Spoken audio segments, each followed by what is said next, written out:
Hello everyone, good morning. In this video, we will explain about problem-solving economic system. Before that, we will introduce ourselves. My name is Niwayan Angelika Setiabudiarta. I'm from Tendi. And then my name is Muhammad Hasfi Rahmat from 10B. My name is Lydia Milana Stinjak from grade 10D.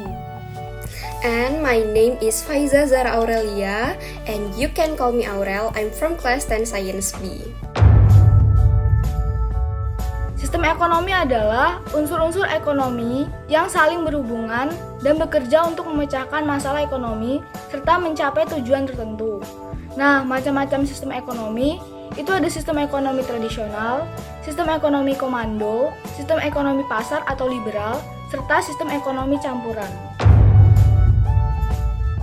Sistem perekonomian di dunia yang pertama yaitu sistem ekonomi tradisional.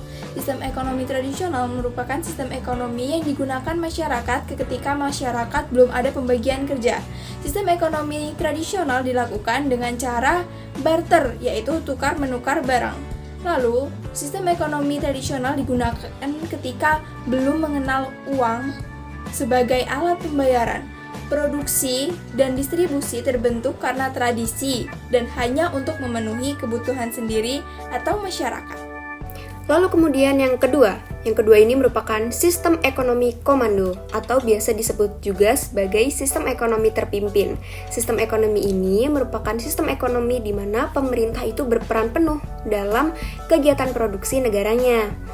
Nah, jadi faktor produksi itu dipegang penuh oleh pemerintah sehingga tidak ada pihak swasta atau perseorangan yang mengolah sumber daya itu sendiri.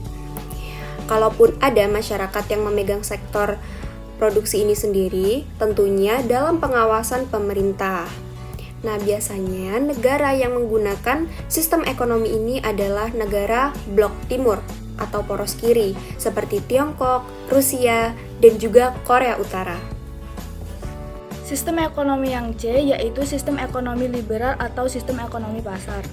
Nah, sistem ekonomi ini merupakan sistem ekonomi yang memberikan kesempatan atau kebebasan seluas-luasnya kepada masyarakat dalam menciptakan sebuah kegiatan perekonomian tanpa adanya campur tangan dari pemerintah. Yang keempat, terdapat sistem ekonomi campuran. Nah, sistem ini merupakan sistem perekonomian yang menggabungkan sistem ekonomi liberal atau pasar dengan sistem ekonomi komando, di mana pemerintah ikut serta dalam menjalankan pengelolaan ekonomi bersama dengan pihak swasta. Kelebihan dan kelemahan sistem ekonomi tradisional. Kelebihan sistem ekonomi tradisional yang pertama yaitu setiap masyarakat termotivasi untuk menjadi produsen. Yang kedua, tidak ada persaingan tak sehat karena produksi bukan untuk mencari keuntungan. Yang ketiga, perekonomian masyarakat cenderung stabil. Yang keempat, alam relatif terjaga karena masyarakat cenderung menjaga kelestarian alam. Lalu, kelemahan pada sistem ekonomi tradisional yang pertama, kegiatan ekonomi tidak ditujukan untuk mencari laba. Lalu yang kedua, kegiatan ekonomi tidak untuk meningkatkan taraf hidup. Yang ketiga, sulit menetapkan ukuran dari barang yang dipertukarkan. Dan yang keempat, kualitas barang hasil produksi masih rendah. Lalu kemudian ada kelebihan dan juga kekurangan dari sistem ekonomi komando. Yang pertama ada kelebihannya. Nah, karena sistem ekonomi ini dijalankan oleh pemerintah, maka keadaan pasarnya pun akan stabil. Lalu kemudian yang kedua, pemerintah akan mudah mengendalikan harga dan juga inflasi. Lalu kemudian ada kekurangannya. Kekurangannya yang pertama adalah masyarakat itu tidak bisa bebas berekonomi. Lalu kemudian yang kedua, akan terhambatnya nih inovasi dari para masyarakat untuk menjalankan sistem ekonomi. Kemudian yang ketiga, akan rentan apabila ada konflik politik. Next, ada kelebihan dan kekurangan dari sistem ekonomi pasar atau liberal. Nah, kelebihan dari sistem ekonomi pasar yaitu 1. Masyarakat memiliki hak yang sama di sektor ekonomi. Yang kedua, memiliki produktivitas yang tinggi. Yang ketiga, masyarakat memiliki inovasi dan kreativitas yang tinggi. Selain itu, ada kelemahan dari sistem ekonomi pasar, yaitu 1. Dapat menimbulkan monopoli pasar. Yang kedua, terdapat kesenjangan ekonomi yang dalam. Nah, yang terakhir, itu perekonomian mudah menghadapi ketidakstabilan. Sistem ekonomi campuran memiliki kelebihan dan kekurangannya masing-masing. Dilihat dari kelebihannya, yang pertama, sektor ekonomi pemerintah dan swasta terpisah secara jelas. Yang kedua, fluktuasi harga dapat lebih terkendali. Yang ketiga, hak milik perorangan diakui dan pemerintah mendorongnya. Dilihat dari kekurangannya, yang pertama, jika peran pemerintah mendominasi, maka akan timbul etatisme. Yang kedua, jika peran swasta mendominasi, maka akan timbul monopoli yang akan merugikan masyarakat. Karakteristik sistem ekonomi Indonesia. Yang pertama, kegiatan ekonomi merupakan kegiatan bersama atau gotong royong dengan yang mengedepankan hubungan kekeluargaan. Lalu kemudian ada karakteristik sistem ekonomi Indonesia yang kedua, yaitu cabang-cabang produksi yang bersifat strategis dan merupakan hajat hidup orang banyak dikuasai oleh negara. Karakteristik perekonomian Indonesia selanjutnya yaitu alasan Indonesia memakai produksi barang-barang atau jasa yang strategis baik di dalam negeri, yaitu demi kemakmuran rakyat.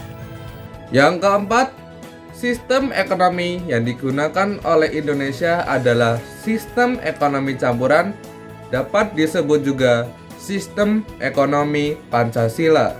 Karakteristik ekonomi yang kelima yaitu kegiatan ekonomi yang dilakukan juga harus memiliki prinsip berkelanjutan dan berwawasan lingkungan. Kemudian yang terakhir, yaitu pemerintah juga mengawasi kegiatan ekonomi yang dilakukan oleh swasta secara umum. Hal ini dilakukan agar terhindar dari penipuan yang merugikan, seperti praktik monopoli dan juga mafia perdagangan. Hal ini dilakukan dengan tujuan agar terciptanya keadilan di tengah masyarakat. Cara memecahkan masalah ekonomi dengan 3 pertanyaan ekonomi modern. What, how, dan for whom.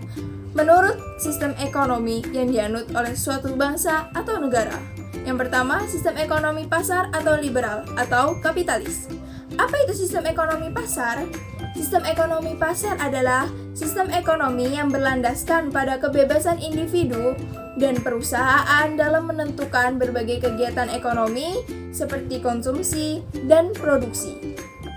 Sistem ini merupakan suatu sistem ekonomi di mana harga barang dan jasa ditentukan oleh pasar terbuka, di mana hukum penawaran dan permintaan dapat berlaku dengan bebas, tidak ada intervensi.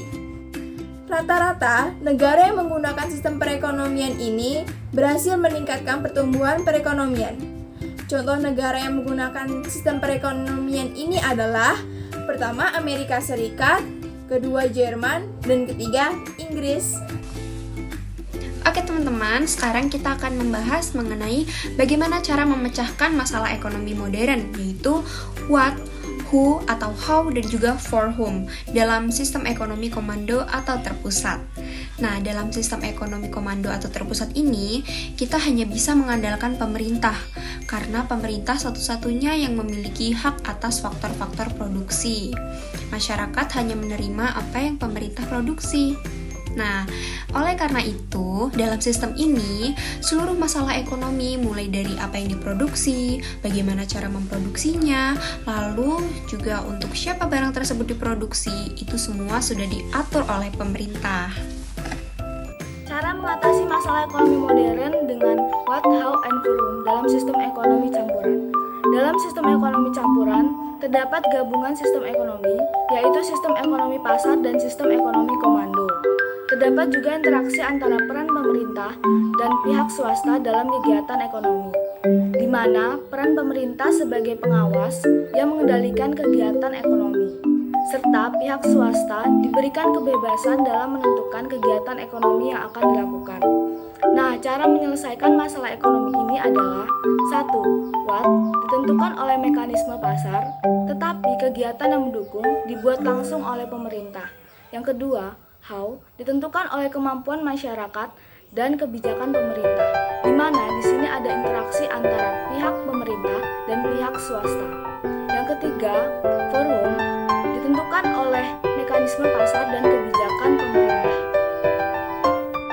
Bagaimana cara menyelesaikan masalah sistem ekonomi tradisional? Dalam sistem ekonomi tradisional, cara menyelesaikan masalahnya dengan cara bersama atau demokratis. Dalam sistem ini, masyarakat memenuhi sendiri segala kebutuhan barang dan jasa yang diperlukan, sedangkan pemerintah hanya memberikan perlindungan bagi masyarakat dengan menjaga ketertiban umum. Dalam sistem ini juga, semua masalah mulai dari apa, bagaimana, dan untuk siapa barang diproduksi diatur oleh masyarakat. Lalu kemudian kita akan menyelesaikan permasalahan dari sistem ekonomi Pancasila. Nah, yang pertama, kita harus tahu terlebih dahulu sistem ekonomi Pancasila itu apa sih sebenarnya? Seperti yang kita tahu, sistem ekonomi Pancasila ini mengedepankan ideologi Pancasila, seperti sila Pancasila yang pertama, yang kedua, sampai kelima. Nah, dengan landasan kekeluargaan dan juga gotong royong, para masyarakat diberi kebebasan untuk menjalankan ekonomi yang ada di negara, namun juga tetap dengan pengawasan pemerintah. Nah, jangan lupa juga para masyarakat atau pihak swasta ini menjalankan ekonomi sudah sesuai dengan batasan dan juga aturan-aturan tertentu.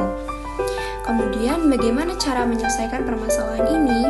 Nah, karena seperti yang sudah kita tahu bahwa sistem ekonomi Pancasila ini para masyarakat dan juga pemerintah turut serta dalam menjalankan sistem ekonomi, maka bagaimana cara memproduksi barang-barangnya? Nah, itu sudah diatur oleh pihak swasta tersendiri, namun tetap dengan pengawasan pemerintah. Lalu kemudian bagaimana cara memproduksinya? Itu sudah diatur juga oleh para pihak swasta dan dengan pengawasan pemerintah. Lalu nanti hasilnya itu akan diperuntukkan oleh para masyarakat dan juga para pihak swasta itu tersendiri. And that's all from us. Thank you.